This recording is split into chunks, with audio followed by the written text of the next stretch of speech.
punish the vine but pamper the cluster. By that I mean whatever you need to do to manipulate the vine to get at the rachis, which is right here. So you want to just kind of move around. You can see there's like a little pink here.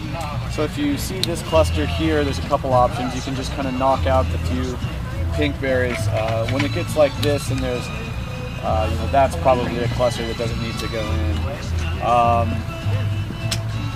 Like the most important thing is that that's sort of exactly what we're looking for.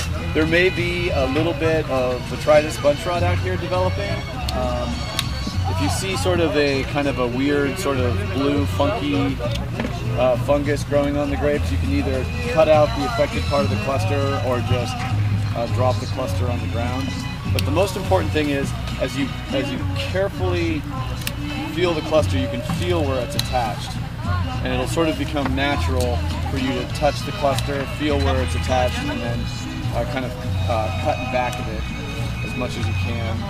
And look in your bucket every once in a while and take out any leaves, sort of known as in the business as MOG, material other than grapes.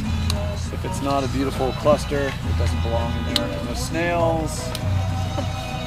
If you catch a snail, you're more than welcome to give it what it deserves. If you are afraid of a karmic debt, we don't require people to kill things here. But I would say that don't leave anything behind if you're the sort of last picker. So you can see there's a little bit in here that probably should have been picked. So and then I also suggest having maybe a 3 or 4 plant gap between pickers so you guys don't bunch up. Other than that, good. So this is for sparkling wine, so we have a different criteria. Normally we wouldn't put anything pink or anything that wasn't completely colored up.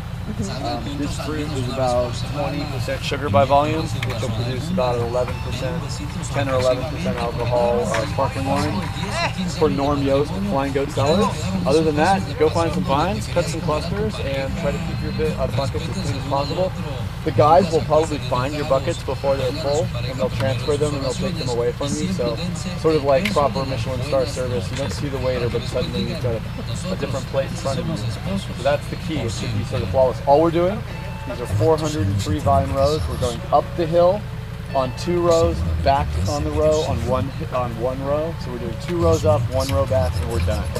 So I suspect by the time you start feeling those special agricultural muscles that you never knew you had, probably about 20 to 30 minutes after the romance phase, we'll be done. So, welcome to Clos Pepe. Thank you for being here. Thank you. Shall we? Let's do it. Just feel free to taste the fruit too. And as you walk by where other people are picking, if you see a little area of it's always good. At least sort of romantic job. Sort of go back. It's always good.